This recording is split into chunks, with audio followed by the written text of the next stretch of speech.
I'm Jim Dreyer, it's my wife Maryanne, and she'll talk from now on. Turn that camera right off right now. We have 4 children. Michael lives in Milwaukee.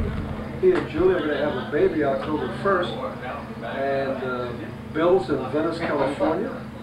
And the girls are both in San Francisco area. And Maryanne's a frequent flyer. Miles, just keep building it, right? That's right. Actually, we are the visiting celebrities from Richmond, Virginia this weekend. Oh, I didn't know that. I think we get the award, yes, we do get the award for flying in from the furthest point. From the furthest point, huh? Uh-huh. Well, what do you think of Michigan now that you've been in the South quite a while? Well, we used to think Michigan was humid until we moved to the South. Now we understand you don't have any humidity at all. Well, there's no more beautiful place than Lake Michigan. And this is where my soul is, right out here. Uh-huh. So you might call me, what is it, what you call when you're away from, you're apart from your soul? There's a term for that. Do you know that? Soulless. There's a solace, I could never I left my soul in Motown. Well, I suppose have it your way. We'll put it that way, huh?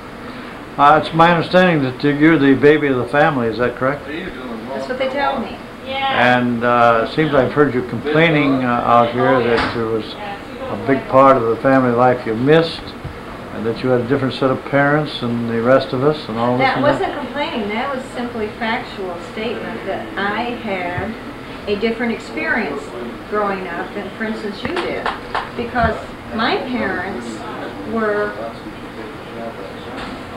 not having to work as hard at that point in their life. They were into more retirement stage, and I think I benefited from that, and I'm so mellow because of it.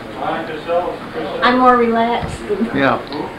Less competitive, less, you know, just kind of a happy soul. Yeah. When I'm near the lake. Well, I've heard some of the family discuss that, only they've used the word spoiled. Would you say that's a fair? Well, that's a problem, semantics. They, you know, it's what you want to call it. It's complete untruth. Actually, spoiled, for the person that's spoiled, is a wonderful place to be. Then you admit it, is that correct? Other people who use that kind of terminology are simply jealous. And we have to just kind of forgive that aspect. Okay. I do forgive you. Okay. All of you. Well, you weren't around then when your father was working 10 hours a day, 6 days a week. No, I just got bags of candy. What are you doing? And I just had a wonderful childhood. I really did. And I'm not saying you didn't. I'm just saying I did have a wonderful childhood. Has it continued on? And it was I think because I had a totally different experience. I might have missed some things along the way. Well, Jim, you grew up in Saginaw, right? Yes. When did you first meet Maryanne? She came to my house to a party. Oh? And? Well, she was the belle of the ball. No, I was supposed to meet somebody else. I was supposed to meet some other guy, and she met the other guy, and he must have really been terrible because I didn't she like turned him. to me. I didn't like him. He was alone, so. We had, what, 6 dates before we got engaged? We don't talk about that. Oh, we don't talk.